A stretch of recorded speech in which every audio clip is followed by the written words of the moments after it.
மதுரை மேற்கில் போட்டியிட்ட விஜயை 1,10,000 வாக்குகள் வித்தியாசத்தில் வெற்றி பெற வைத்த மக்களுக்கு நன்றி என்ற போஸ்டர் மூலம் இன்று காலையே தமிழக அரசியல் களத்தை பரபரப்பாக்கினர் மதுரை மாவட்ட தமிழக வெற்றி கழகத்தினர்.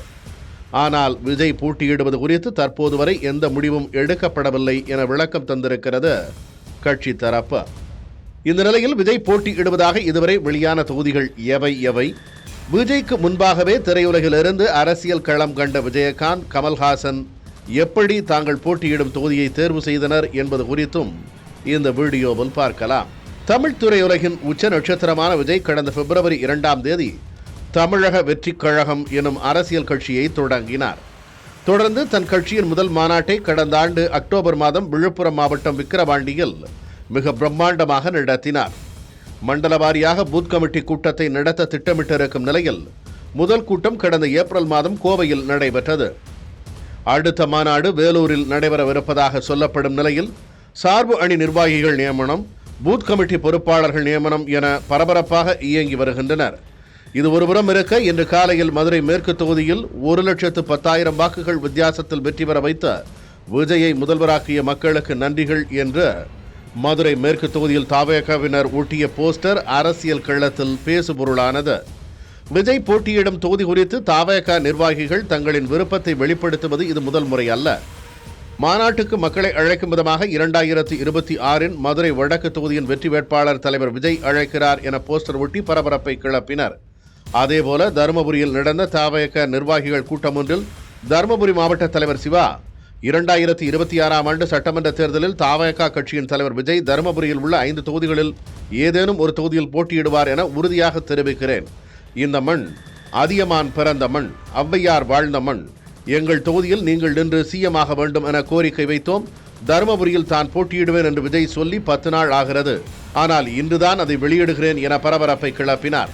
அதோடு தூத்துக்குடி, நாகப்பட்டினம், ராமநாதபுரம் என கடல் பகுதியை ஒட்டிய இந்த 3இல் ஒரு தொகுதியில் போட்டியிட வாய்ப்பிருக்கிறது எனவும் தகவல் வெளியானது.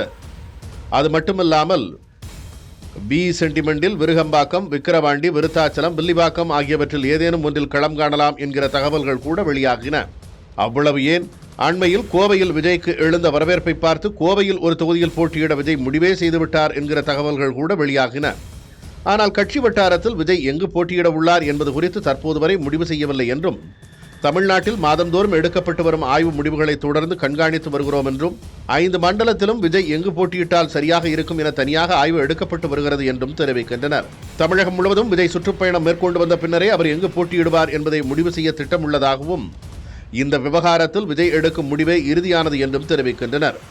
இது ஒருபுறம் இருக்க, திரைத்துறையில் இருந்து வந்து அரசியல் கட்சி தொடங்கி விஜய்க்கு முன்னோடியாக விளங்கும் விஜயகாந்த், கமல்ஹாசன் தாங்கள் போட்டியிட்ட முதல் தேர்தலில் தொகுதியை தேர்வு செய்தது குறித்து பார்ப்போம். 2005 மதுரையில் கட்சி தொடங்கிய விஜயகாந்த் 2006 நடந்த சட்டமன்ற தேர்தலில் முதலில் களமிறங்கினார். கட்சி தொடங்கிய அதே மதுரையில்தான் விஜயகாந்த் போட்டியிடப் போகிறார் என்கிற தகவல்கள் முதலில் வெளியாகின. ஆனால் கடலூர் மாவட்டத்தில் உள்ள விருத்தாச்சலம் தொகுதியை தேர்வு செய்தார் விஜயகாந்த். திமுக கூட்டணியில் பாமக அங்கம் வகித்த நிலையில் அந்த கட்சியின் சொத்து பாதுகாப்பு குழு தலைவரான கோவிந்தசாமியை எதிர்த்து களமிறங்கினார் விஜயகாந்த். கிட்டத்தட்ட 14,000 வாக்குகள் வித்தியாசத்தில் மாபெரும் வெற்றியையும் பதிவு செய்தார். தொகுதி தேர்வு குறித்து தேமுதிக தலைமை நிலைய செயலாளர் பார்த்தசாரதி ஒரு நேர்காணலில் கூறும்போது, தமிழ்நாட்டிலேயே விஜயகாந்த் திரைப்படம் வெளியாகும் போது எங்கு கலெக்ஷன் அதிகமாக வருகிறது என்று பார்த்தோம்.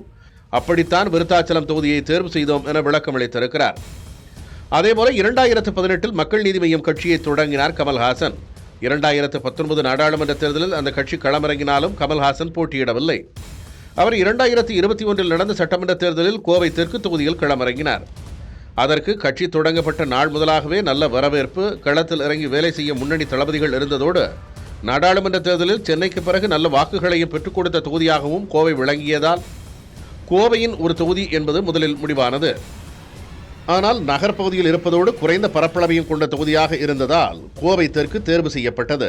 காரணம், தமிழகம் முழுவதும் கமல்ஹாசன் பரப்புரை செய்ய வேண்டியிருந்தது என்கிறார்கள் விபரம் அறிந்த கட்சி நிர்வாகிகள்.